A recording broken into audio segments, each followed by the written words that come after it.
দেখেন কুল হুয়াল্লাহর মধ্যে কুল হুয়াল্লাহু আহাদ আল্লাহুস সামাদ লাম ইয়ালিদ ওয়া লাম ইউলাদ ওয়া লাম ইয়াকুল লাহু কয়টা আয়াত? 4টা আয়াত। সূরা কাউসারের মধ্যে হলো 3টা আয়াত, সবচেয়ে ছোট্ট সূরা, আর ছোট্ট সূরা নাই। আর সূরা ইখলাস কুল হুয়াল্লাহর মধ্যে আয়াত হলো 4টা। কিন্তু অবাক করার বিষয় হলো মুফাসসিরিনে কেরামগণ বলেন যে রাসূল সাল্লাল্লাহু আলাইহি ওয়াসাল্লাম থেকে অসংখ্য হাদিস আসছে, যে হাদিসগুলো প্রমাণ করে যে পূর্ণ কোরআন শরীফকে যদি 3 ভাগে ভাগ করা হয়, কয় ভাগে ভাগ করা হয়? ধরেন 3 ভাগে ভাগ করলে 1 ভাগে 30 পারা করে পড়ে, 10 পারা করে পড়ে, তাহলে 1 ভাগে 10 পারা, 3 ভাগে 30 পারা, তাহলে 10 পারা কোরআন তেলাওয়াত করলে যেমন সওয়াব, শুধুমাত্র 4 আয়াতের সূরা ইখলাস কুল হুয়াল্লাহ তেলাওয়াত করলে সমান সওয়াব। সুবহানাল্লাহ। হ্যাঁ, ইবনে কাসিরের মধ্যে আল্লাহ রাসূল সাল্লাল্লাহু আলাইহি ওয়াসাল্লাম থেকে কয়েকটা সহিহ হাদিস আসছে, আমি নিজে এগুলো নিয়ে গবেষণা করছি যে সত্যি কিনা হাদিসটা। কারণ 4 আয়াত পড়লে 10 পারা পড়ার সমান সওয়াব। তো কেন? মুফাসসিরিনে কেরামগণ তাফসীর করতে গিয়ে বলছেন যে মূলত আল্লাহ পাক রব্বুল আলামিন দুনিয়াতে আমাদেরকে যা বুঝাতে চাচ্ছেন সেটা হলো তাওহীদ, রিসালাত, আখিরাত। তাওহীদ, রিসালাত, আখিরাত। একটু মনোযোগ দিয়ে আজকে বয়ানটা শুনলে আপনারাও কিছু বুঝতে পারবেন, আমিও কিছুটা বুঝাতে পারবো। যেদিন শুধু ধরেন কোরআনের কোনো ঘটনা বলি, ওই দিন মনোযোগ কম দিলেও সমস্যা নেই। হ্যাঁ, কারণ ঘটনা এমনি শুনলে আমরা বুঝতে পারি, কিন্তু কিছু কিছু তথ্য আছে মনোযোগ দিয়ে না শুনলে বুঝতে পারবেন না, শুনতে পারবেন। একটু আমরা বুঝার চেষ্টা করি কি বলতে চাইতেছি। তাহলে আমরা বলতে চাইতেছিলাম আল্লাহ পাক রব্বুল আলামিন দুনিয়ার মধ্যে নবীদেরকে যে দায়িত্বটা দিয়েছেন, নবীরা যেই দায়িত্বটা আমাদেরকে দিয়ে গেছেন, এর মূল মর্ম হলো তাওহীদ, রিসালাত, আখিরাত। কয়টা বিষয়? একটু খেয়াল করেন, কয়টা বিষয় ভাই? তাওহীদ, রিসালাত, আখিরাত। তাওহীদ কি?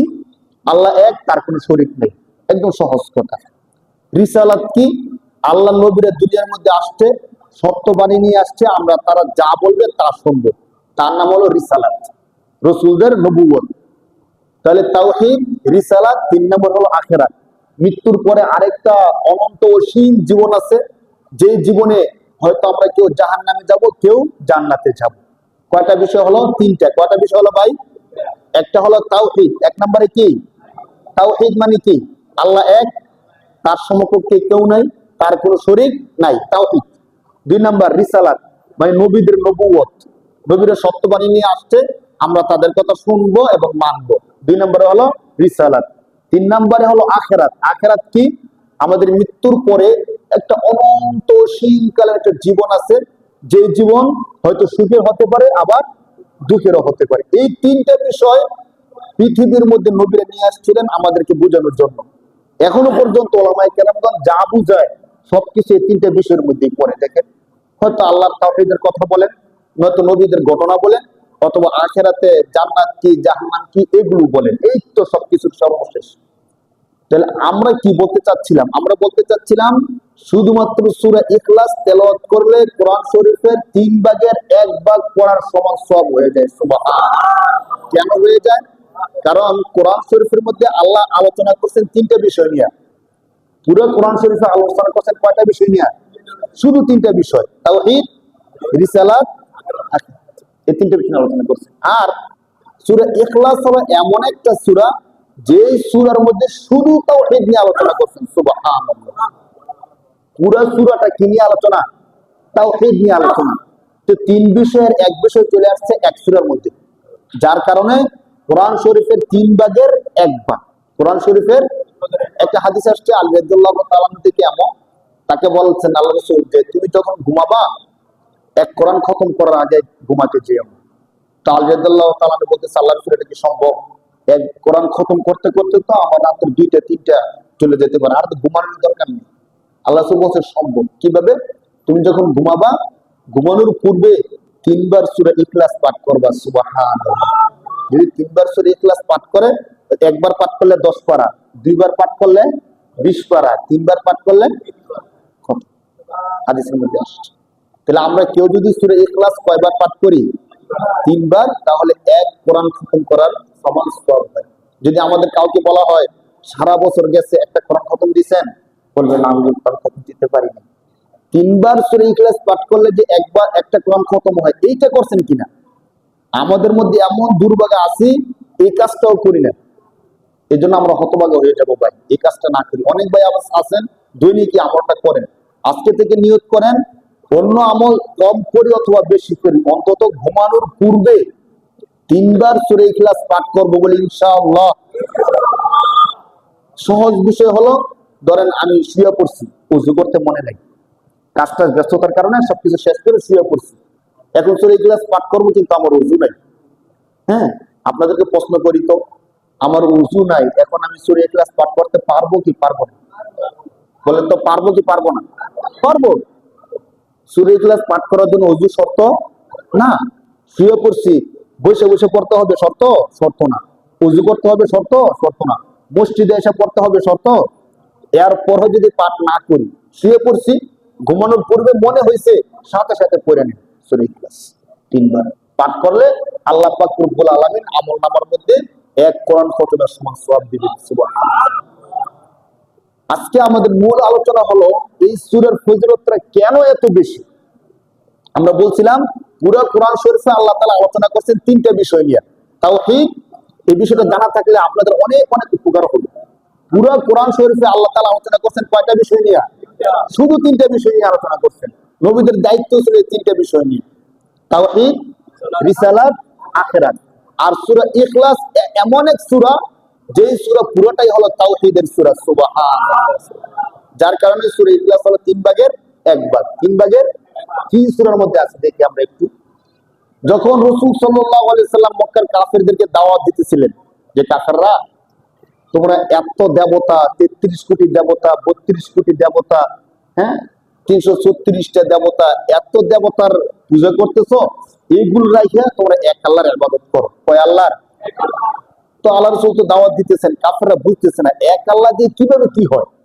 কারণ তাদের একটা বিশ্বাস ছিল যে বৃষ্টির জন্য একটা আলাদা দেবতা, তুফানের জন্য আলাদা দেবতা, বিপদের জন্য আলাদা দেবতা, শান্তির জন্য আলাদা দেবতা, মানে প্রত্যেকটা কাজের জন্য তার সেট বাই সেট সবাইকে সিস্টেম করে দিচ্ছে। এক এক দেবতারে এক এক কাজ ভাগ করে দিয়ে দিচ্ছে। কারা? মানুষ। মানুষ দেবতার কাজ কি করে দেয়? ভাগ করে দেয়। বৃষ্টির আলাদা দেবতা, দুঃখ দেওয়ার আলাদা দেবতা, আবার দুঃখ সারানোর আলাদা দেবতা। তারা মাটি দিয়ে দেবতা বানায় বানায় প্রত্যেকটা আলাদা আলাদা দেবতা বানাই দিচ্ছে। তো কেউ যদি অসুস্থ হইতো, তো অসুস্থের দেবতাকে, সুস্থ করার দেবতাকে, তাকে গিয়ে সেজদা করতো, যে দেবতা তুমি তো অসুস্থ দিচ্ছ আমাকে, তোমার সেজদা দিলাম, আমার কি করে দাও, সুস্থ করে দাও। কে বিপদে পড়ছে, তো বিপদ থেকে সারানোর জন্য আলাদা একটা দেবতা রাখছিল, ওই দেবতার গিয়ে কি করতো, সেজদা করতো। এইভাবে তারা ভাগ করে নিয়েছিল। এখনকার ব্যাখ্যার মধ্যে কেউ কেউ বলছেন, দেখেন আমাদের দশমীর মধ্যে একটা মূর্তির 10টা হাত থাকে না, তো একজন মানুষের তো 2টা হাত, তার 10টা হাত কেন? তো 10টা হাতের ব্যাখ্যা হইল 10 দিক থেকে যত বিপদ আসতে পারে, সমস্ত বিপদ আপদ এই দশমী দেবতায় দূর করতে পারে। বলেন নাউজুবিল্লাহ। 10 হাত কি 100 হাত হইলেও কি সম্ভব? বলেন ভাই। যে নাকি আল্লাহ তাআলা কোরআন শরীফের চমৎকার একটা বিষয়, কোরআন শরীফের 17 নম্বর পারা, 16 নম্বর 17 নম্বর পারার 20 নম্বর পৃষ্ঠার মধ্যে আল্লাহ পাক রব্বুল আলামিন বলতেছে যে তোমরা যে মূর্তিগুলো বানাইছো, আমি তোমাদেরকে শুধু যুক্তি দিয়ে এটুকু কথা বলি, যে মূর্তিগুলো তোমরা বানাইছো, এই মূর্তিগুলোর সামনে যদি খাবার রাখো, প্রসাদ রাখে না, এইগুলো যে রাখো, মিষ্টান্ন এই সেই রাখো, তোমরা একটু খেয়াল করে দেখো তো, যে মশা মাছিগুলো বসে বসে খাবারগুলো খাইতেছে, তারা কি মশা মাছি থেকে তাদের খাবারগুলো বাঁচাইতে পারতেছে? কি বলেন, পারতেছে? মূর্তির সামনে যে খাবার, মিষ্টান্ন জাতীয় খাবার রাখে, আর আপনারা জানেন মশা মাছি মিষ্টান্ন জাতীয় খাবারের মধ্যে, মাছি মিষ্টান্নের মধ্যে বসে বেশি। তো আল্লাহ ঠিক ওই আয়াত দিয়ে বলতেছে, ওয়াইয়াসলুবুহুমুজ যুবাবু শাইআন লা ইস্তানকিদুহু মিন দুফাত তালিব ওয়াল মাতলুব। আল্লাহ স্বয়ং বলতেছেন, দেখো একটু চিন্তা করো, বিবেককে কাজে লাগাও। ওয়াইয়াসলুবুহুমুজ যুবাবু শাইআ, যুবাবুর অর্থ মাছি। আল্লাহ বলতেছে তোমরা যে মিষ্টান্ন রাখতে আসছো, মাছি মিষ্টান্ন খেয়ে ফেলতেছে, দেখো তো কোন একটা দেবতায় বাঁচাইতে পারতেছে কিনা। যে দেবতার 10 হাত, মানে 2 হাতে পারতেছে না, কয় হাতে পারে? 10 হাতে 10 দিকের বিপদ সারায়, ওই দেবতা তার সামনে রাখা মিষ্টান্নই বাঁচাইতে পারতেছে না, তোমাদেরকে বাঁচাইবো কোথেকে? এ কথা বলতেছেন কে? স্বয়ং আল্লাহ, আল্লাহ তাআলা স্বয়ং বলতেছেন, তোমরা একটু খেয়াল করে দেখো, ওয়াইয়াতলুবুহুমুজ যুবাবু শাইআন লা ইস্তানকিদুহু মিন দুআফাত তালিবু ওয়াল মাতলুব। যারা তাদের কাছে তাদেরকে বিশ্বাস করে, যাদেরকে বিশ্বাস করে দুটোই দুর্বল, আল্লাহ বলতেছেন। এখন বলতেছিলাম মানে তারা আল্লাহকে না মানার জন্য সবচেয়ে বড় যুক্তি ছিল যে আমাদের এত লক্ষ লক্ষ দেবতা, এরপরও আমাদের বিপদ আপদের কি নাই, শেষ নেই, মুহূর্তে মুহূর্তে বিপদে পড়ে যায়, কিচ্ছু না করতে বিপদ চলে আসে। আর শুধুমাত্র এক আল্লাহ আমাদের সমস্ত বিপদ দূর করে দিব, এটা কি করে সম্ভব? এই জন্য তারা মানতে পারত না। তখন তারা নবীকে প্রশ্ন করছেন যে নবী, আপনি যে আল্লাহর কথা বলতেছেন শক্তিধর, যে আল্লাহর ক্ষমতা অসীম, ওই আল্লাহর একটা পরিচয় দেন তো।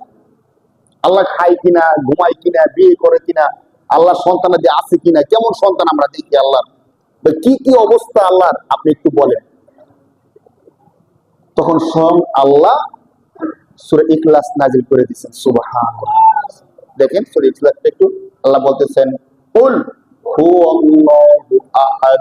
কুল অর্থ হে নবী আপনি তাদেরকে বলেন, হে নবী আপনি বলেন, কি বলবেন? হুয়াল্লাহু আহাদ, তিনি আল্লাহ হলেন এক, একক। তিনি আল্লাহ কি? আল্লাহ নিজে নিজের পরিচয় দিতেছেন। কেউ পরিচয় দিলে পরিচয়ের মধ্যে কিছু কমতি হতে পারে, কিছু বাড়তি হতে পারে। অনেক সময় আমরা নেতার পরিচয় দিই না, যে আমাদের নেতার চরিত্র ফুলের মতো, অথচ কি পবিত্র বলেন? একটা মানুষের চরিত্র কি ফুলের মতো পবিত্র হতে পারে? মানুষ হিসেবে দুষ্টুরি থাকতেই পারে, কিন্তু কিছু কিছু এমন থাকে না সাথে, যে এমন পরিচয় দেয় যে আসমানের নিচে জমিনের উপরে তার নেতা থেকে ভালো নেতা আর নাই। তো মানুষ যদি পরিচয় দেয় কম বেশি করতে পারে, পারে না? এজন্য আল্লাহ পাক স্বয়ং নিজের পরিচয় দিতেছেন কি? কুল হুয়াল্লাহু আহাদ আল্লাহুস সামাদ লাম ইয়ালিদ ওয়া লাম ইউলাদ ওয়া লাম ইয়াকুল লাহু কুফুয়ান আহাদ। হে নবী আপনি তাদেরকে বলেন কুল হুয়াল্লাহু আহাদ, আমি আল্লাহ এক। অন্তত একটা সূরার অনুবাদে আমরা জানি, যারা কোরআন তেলাওয়াত করি, আমি আল্লাহ কি? আল্লাহুস সামাদ, আমি আল্লাহ হলাম এমন এক সত্তা যার কোনো কিছুর প্রয়োজন পড়ে না। পৃথিবীর সমস্ত কিছু থেকে আমি আল্লাহ মুখাপেক্ষী। সুবহানাল্লাহ। পৃথিবীর সবকিছু আমি আল্লাহর মুখাপেক্ষী, একমাত্র আমি আল্লাহ সবকিছু থেকে কি? অমুখাপেক্ষী। লাম ইয়ালিদ ওয়া লাম ইউলাদ, আমি আল্লাহ কাউকে জন্ম দেই না, কারো থেকে আমি আল্লাহ জন্ম নেই। আমি কাউকে জন্ম দেই না, কারো থেকে আমি আল্লাহ জন্ম নেই। কাফেররা বলতো কি, যে দুনিয়ার মধ্যে ফেরেশতা আল্লাহ যাদেরকে বানাইছেন, তারা বলতো ফেরেশতাদের মধ্যে দুই ধরনের ফেরেশতা আছে। এক ধরনের ফেরেশতা হলো পুরুষ, আরেক ধরনের ফেরেশতা হলো মহিলা। বলেন নাউজুবিল্লাহ।